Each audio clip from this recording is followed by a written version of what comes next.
আসসালামু আলাইকুম রহমতুল্লাহ। আলহামদুলিল্লাহ, পেঁয়াজের দানা হাতে পেয়েছি। এবারও আমি অনলাইনে পেঁয়াজের দানা ক্রয় করেছি। গত বছর অনলাইনে ক্রয় করেছিলাম।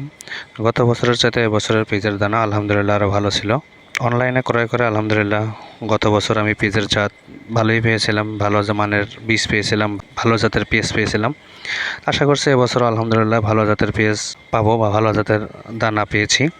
তাই সকালবেলা মাঠে চলে আসছিলাম সাথে মেশিন নিয়ে, যেন বীজতলায় রোপণ করার পরে যেন খেতে পানি দিতে পারি, সেজন্য মেশিন সহ চলে আসছে আমরা মাঠে।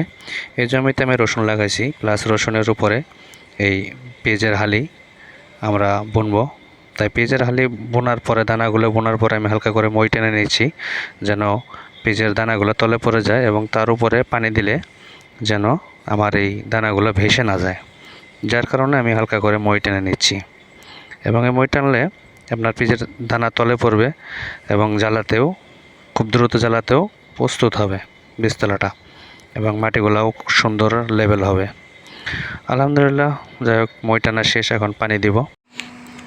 যারা বীজ তৈরি করেন তাদেরকেও বলবো যেন ভালো মানের বীজ তৈরি করেন, কারণ ভালো মানের বীজ তৈরি করলে চাষিরা যেমন বীজ কিনে লাভবান হবে, এবং যারা আমদানি করেন বীজ তাদেরকেও বলবো টাকা যদি কিছু বেশি লাগে তাও ভালো মানের বীজ আমদানি করবেন, যাতে চাষিরা বীজ কিনলে ঠকে না যায়, প্লাস চাষিরা যেন লাভবান হতে পারে। কারণ চাষি যদি আজ লাভবান হয়, কাল আপনাকে অবশ্যই খুঁজবে এবং আপনার কাছ থেকে বীজ ক্রয় করবে।